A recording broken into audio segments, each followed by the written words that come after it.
வந்து வாழ்த்தினார் இல்லையா, விஜய் பவன் சொன்னார் இல்லையா, அந்த ஆசீர்வாதத்தை போய் நீங்கள் திருப்பி எடுத்துக்கங்கன்னு சொல்லு.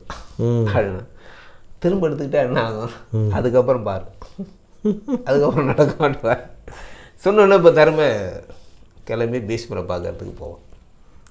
ஓய்வு வரையில் இருக்கும்போது, ஏய் நீ எதிரியாக இருந்துட்டு நீ எப்படி வரலாம், என்னுடைய இதுக்குள்ளே எப்படி வரலான்னு கேட்பார். இல்லை நான் ஒரு சத்தியத்தை திரும்ப கொடுக்கறதுக்காக வந்திருக்கேன். என்ன பாரு, ஏன்னா நீங்கள் ஆசீர்வாதம் பண்ணீங்க, வெற்றி அடைவான்னு என்னை ஆசீர்வாதம் பண்ணீங்க, அந்த சத்தியத்தை நீங்கள் திரும்ப எடுத்துக்கணும் அப்படின்னா. ஏன் அது எப்படி நான் எடுத்துக்கிறது, கொடுத்த சத்தியத்தை நான் எடுத்துக்க மாட்டேன். இல்லைன்னா உங்களை நாங்கள் எப்படி இந்த போர்க்களத்திலிருந்து அகற்றுறது, அது வழி தெரியல எங்களுக்கு அப்படின்னு சொன்னார். பேசுவார் சொல்லுவார், பெண்கள் கூட நான் போர் செய்ய மாட்டேன், அவ்வளோதான், நீ போனார் சொல்லிட்டாரு. இப்போ கண்ணன் வந்து தர்மா நம்ம போகலாம் பாரு, என்ன கண்ணா அவர் ஒன்றுமே சொல்லலை, வழியே சொல்லிட்டாரு, வேலையே முடிஞ்சு போச்சு. கண்ணா இந்த மாதிரி அவர் கேட்டேன் ஆசீர்வாதத்தை திரும்ப வாங்கிங்கன்னா அவர் சம்மந்தமே இல்லாமல் பெண்கள் கூட போர் செய்ய மாட்டேன்னு சொல்கிறாரு, இது எப்படி சரியாக போச்சு, வா போகலாங்கிறிய அப்படின்னு அவர் விடை சொல்லிட்டார். அவரை எப்படி கொள்றதுன்னு அவர் விடை சொல்லிட்டார். நாளைக்கு பார்த்துக்கலாம் போர்க்களத்தில் அப்படின்னு சொன்னோன்னே இப்போ செகண்டியை முன்னிறுத்திடுவோம். செகண்டியை முன்னிறுத்தி பீஷ்மர் செகண்ட் ஆல்ரெடி பீஷ்மர் மேலே எரிச்சலாக தான். ஆமாம், அதான் அம்பா, அம்பிகை, அம்பாலிகைன்னு 3 பேர் இருந்தாங்க இல்லைங்களா, அதில் அந்த அம்பா தான் இப்போ செகண்டியா மறுபிரிவு எடுத்திருக்கிறது. அவரை கொள்றதுக்காகவே. ஆமாம், எனக்கு கல்யாணம் பண்ணிங்கன்னு சொல்லுவா. ஆமாம், முடியாதும் பாரு. இல்லை அடுத்த பாட்டில் வரும்.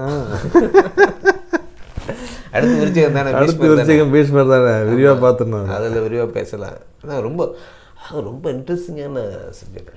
இப்போ இதில் ஒருத்தர் தனிப்பட்ட முறையில் பார்க்க முடியாது சார். ஒருத்தர் லிங்க்கு தான் நம்ம எடுத்து சிங்காகி தான் இருக்குது. இப்போ நீங்கள் ஒருத்தரை பற்றி பேசினா மகாபாரதம் எல்லாம், ஒருத்தரை பற்றி பேசினா மகாபாரதத்தை பேசணும், அந்த மாதிரி. இப்போ நம்ம ஒவ்வொரு கேரக்டர் பார்க்கும்போது பார்த்தீங்கன்னா திரும்ப அங்கேயே தான் வந்து நிற்கிறோம். ஆமாம், ஏன்னா எல்லாம் ஒரே ட்ராக்கில் தானே போயிட்டு ஒரே ட்ராக்கில் போகுது. ஸோ அந்த மாதிரி இப்போ பாருங்கள், இப்போ இந்த பீஷ்மரை போர்க்களத்திலேருந்து நீக்கியாச்சு. அடுத்து துரோணர் வர்றார், அதுக்கடுத்து கர்ணர் வர்றார், இப்படி வரிசையாக இருக்காங்க இல்லைங்களா. இதுக்கு இடையில் பீஷ்மரை சாய்ச்சதுக்கப்புறம் என்னன்னு கேட்டிங்கன்னா, அபிமன்யும் களத்தில் போடுவான், அபிமன்யும் கொண்டுடுவாங்க. இப்போ அபிமன்யு இறந்ததுனால அர்ஜுனன் ஒரு சபதத்தை போட்டுருவான், நாளை சூரிய அஸ்தமனத்துக்குள் நான் இதற்கு காரணமான ஜெயத்ரனை கொள்வேன், இல்லைன்னா நான் அக்னி மூட்டி நான் இறப்பேன் அப்படின்னு சொல்லி ஒரு சபதம் போட்டுருவான். போட்டோன்னா இப்போ தருமனுக்கு என்ன ஒரு சுச்சுவேஷன்னா, இப்போ பீமனை கூப்பிட்டு சொல்லுவான், பீமா நீ போய் துரியோதனன் சொல்லு, நாளைக்கு ஜெயத்ரனை வர வேண்டான்னு சொல்ல அப்படின்னு. பீமனுக்கு கர்ணகடூரமான கோபம், நீ ஏன்னா மனுஷனாயா, அவன் பையன் அபிமன்யுவை கொண்டுட்டான், அவன் சபதம் போட்டுருக்கான், வில்லன்னாக்க நாளைக்கு சாவன்னு சொல்லியிருக்கான், நீ போய் நாளைக்கு போருக்கு வரவேணான்னு சொல்லி உனக்கு கொஞ்சமாவது அறிவு இருக்கா, நீனா யாருக்கு போர் செஞ்சுக்கிட்டு இருக்கான், இப்படி ஒரு முட்டாள்தனமான செய்தியை போய் சொல்லுன்னு, அது என்ன சொல்கிறிய, உனக்கு என்ன இப்படி இருக்கும், துரியோதன்கிட்ட போய் என்ன போய் சொல்கிறியா, ஏன்னா உனக்கு வெக்கமான சூடு சொன்ன இல்லைன்னா எனக்கு இல்லை நினச்சிட்டியா அப்படின்னு சொல்லி அவன் பொங்கி எழுவான். அப்போது பீமா அவசரப்படாத, நான் சொல்கிறத கேளு, துச்சலை நமக்கும் சகோதரி அவனுக்கும் சகோதரி, நம்ம இந்த போரின் பொருட்டு ஜெயத்ரன் கொள்வது மூலமாக அவள் விதவி ஆகிடுவான், ஒரே தங்கை எல்லாத்துக்குமே, அவள் விதவி ஆகக்கூடாது, அதில் நம்ம ஐவர் இருக்கோம், ஐவரில் ஒருத்தர் இழந்தாலும் தவறில்லை அப்படிங்கிறதுக்காக நான் சொல்கிறேன். ஆகவே துரியோதன்கிட்ட போய் நீ இதை சொல்லு, நாளைக்கு ஜெயத்ரனை போருக்கு வர வேண்டாம்னு சொல்லு. இவனும் போவான், போய் சொல்லிட்டு வருவான். ஆமாம்மா, பீமனும் போய் அவங்கள பார்த்தா 2 பேரும் எப்படி இருப்பாங்க, இப்படி அடே பாவி நேரடியாக வந்துட்டியா அப்படிங்கிற மாதிரி இருப்பாங்க இல்லைங்களா. ஆனால் அங்கே வந்து பீமன் போய் இந்த விஷயத்தை சொன்னோன்னே துரியோதனை அசந்துடுவான், என்னடா இது தர்மம் இப்படிப்பட்ட ஒரு நாள. ஆனால் ஒரு ஆச்சரியம் போகும், தர்மனை பாராட்டுவார் துரியோதனை, அண்ணன் தான் நாளைக்கு ஜெயத்ரன் நான் போருக்கு அனுப்பலை அப்படின்னு சொல்லணும். சொல்லி முடிச்சோடனே இங்கே வந்தோடனே கண்ணன் சொல்லுவாங்க, என்ன பீமா என்ன ஒரு மாதிரியாக இருக்குன்னு இந்த மாதிரி நடந்தது சொல்லணுன்னு, பேஷ் அருமையான காரியம் பண்ணிட்டு வந்திருக்க. தர்மனும் ரொம்ப பிரமாதமான எல்லாம் செஞ்சுருக்காரு. இதுக்கு எதுக்கு என்ன போட்டு எல்லாரும் சேர்ந்து இப்படி போடுறீங்க? நான் ஒரு ரூட் எடுத்துன்னு போனால் நீங்கள் கூட நாளைக்கு அவனை கொல்லணுன்னா சாவேன்னு சொல்கிறான், நீ போய் நாளைக்கு போருக்கே வரான்னு சொல்லிட்டு வர்றீங்க.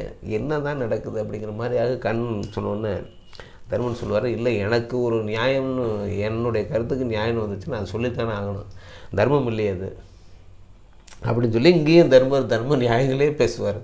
உன்னுடைய தர்ம நியாயம் உலகத்திலே பொறுத்துக்க முடியாதுப்பா அப்படி சொல்லி இப்போ கண்ணன் சொன்னோன்னே இப்போ வேறு வழி இல்லாமல் கண்ணன் என்ன பண்ணுவார், அன்னைக்கு கிரகணம், மறுநாள் போர் நடக்கும்போது கிரகணம் நடக்குது. கிரகணம் மறைக்கப்படுது. சூரிய அஸ்தமனம் ஆயிடுச்சுன்னு சொல்லி எல்லாம் போரை ஸ்டாப் பண்ணிவிட்டு அக்னி மூட்ட ஆரம்பிச்சிருவோம். மூட்ட ஆரம்பித்து சுற்றி வர ஆரம்பிச்சிருவான். இப்போ அர்ஜுனா உன்னுடைய வில்லு ஆற்றலை நான் ஒரு முறை பார்க்க ஆசைப்பட்றேன் அப்படின்னு கண்ணு சொல்லுவார். சாக போகிற நேரத்தில் உனக்கு என்னுடைய வில்லு ஆற்றலை வர பார்க்கணும், இல்லை ஒரே ஒரு முறை பானத்தை குறி வைக்கேன் அப்படிம்பார்.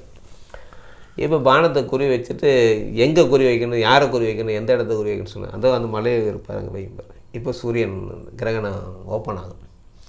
இன்னும் அஸ்தமிக்கலை சூரியன் ஓப்பன் ஆகிடுச்சு. அங்கே ஜெயத்ரதன் நிற்கிறான், அங்கே கழுத்தை ஏன்னா அம்பு விட அப்படின்னு சொன்னால் இப்போ அம்பு விட்டுருவான். அந்த தலை கீழே விழக்கூடாது, ஜாக்கிரதை அர்ஜுனாம்பா.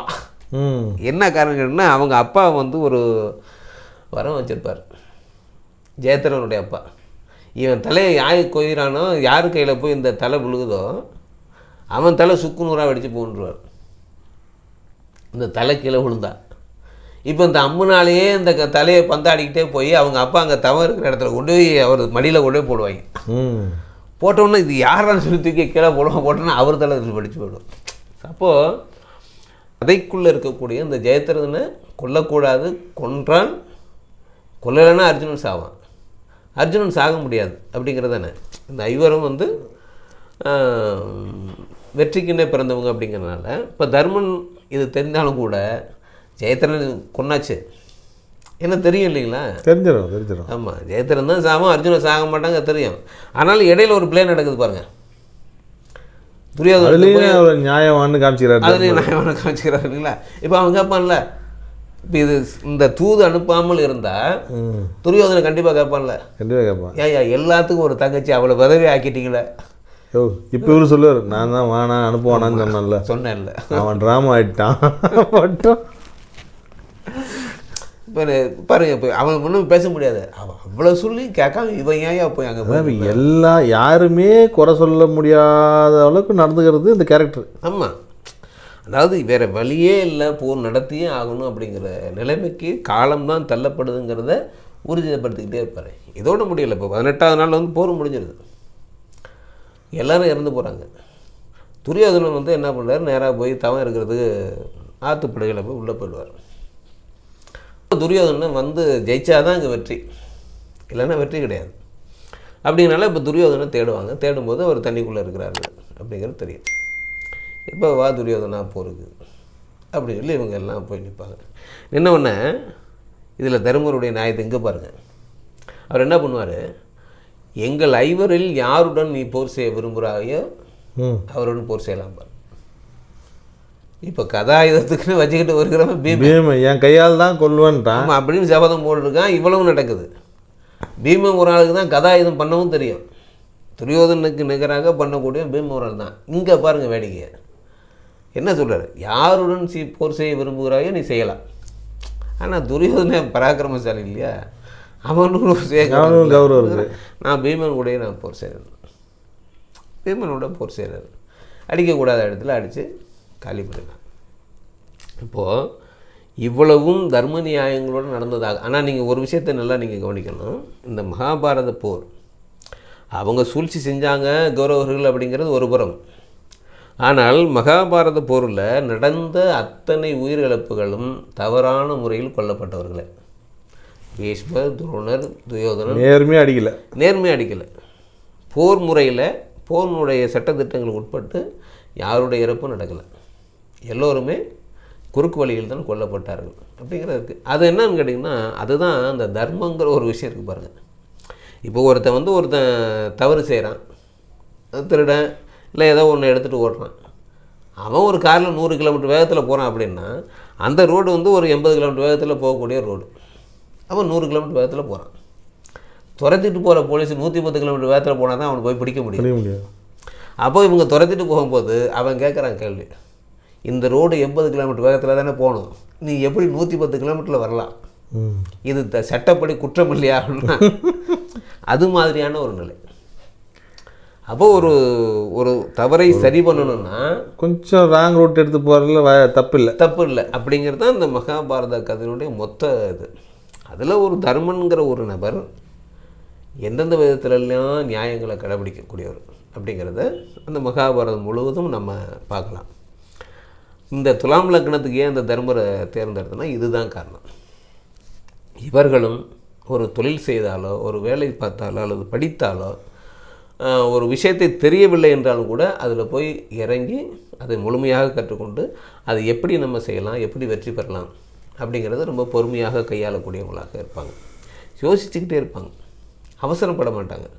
அவங்களுடைய ஹேண்ட் ரைட்டிங் நல்லாயிருக்கும். துலாம் லக்னத்தில் பிறந்தவங்களை பார்த்திங்கன்னா அவங்களுடைய ஹேண்ட் ரைட்டிங் வந்து நல்லாயிருக்கும், க்ளீனாக அப்படி நேருக்கு நேராக இருக்கும். அந்த மாதிரி செய்வாங்க. அதே மாதிரி ஒரு நேர்த்தி இருக்கும், ஒரு சிரிப்பு இருந்துக்கிட்டு, ஒரு புன் சிரிப்பு இருந்துக்கிட்டே இருக்கும், நீட்டாக இருக்கணும்னு நினைப்பாங்க, அழகாக ட்ரெஸ் பண்ணிக்கணும்னு நினைப்பாங்க. இதெல்லாம் அவங்களுடைய ஒரு நேர்த்தியான விஷயங்கள் இருக்கும். எல்லா விஷயத்துலையும் அவங்க போடுற ட்ரெஸ்ஸு, ஷூ எல்லாத்துலேயும் ஒரு பர்ஃபெக்ஷன் எதிர்பார்ப்பாங்க. பொருள்களையும் தரமாகவே வாங்குவாங்க. ஸோ நிறைய பேர் இந்த துலாம் லக்னத்தில் பிறந்தவங்களை நான் பார்த்துருக்கேன். எல்லோரும் இந்த கேட்டகரியில் இருக்கக்கூடியவங்களாக இருப்பாங்க. தர்மனுடைய ஒரு எந்த கேரக்டர் நம்ம தொட்டாலும் மகாபாரதத்துக்குள்ளே எல்லாரையும் சொல்லிதான் கட்டாயம் இடம். அந்த மாதிரி இப்போ இது போதும், கிட்டத்தட்ட நம்ம ஒரு 10 எபிசோட் பேசியிருக்கோன்னு நினைக்கிறேன். தர்மனை பற்றி என்ன பேசுவேன், துலாம் லக்னத்தை பற்றி பேசுவேன், அடுத்து பீஷ்மரை பற்றி பேசுவோம். விருச்சிக லக்னம் ரொம்ப இன்ட்ரெஸ்டிங்கான லக்னம். அது பீஷ்மர் கேரக்டரும் ரொம்ப இன்ட்ரெஸ்டிங்கான கேரக்டர். அவர் பீஷ்மரை பற்றி பேசுவோம் கண்டிப்பாக சார், கண்டிப்பாக. ஓகே ஜி, சந்தோஷம். அடுத்தது சந்திப்போம். ஆமாம், ஓகே.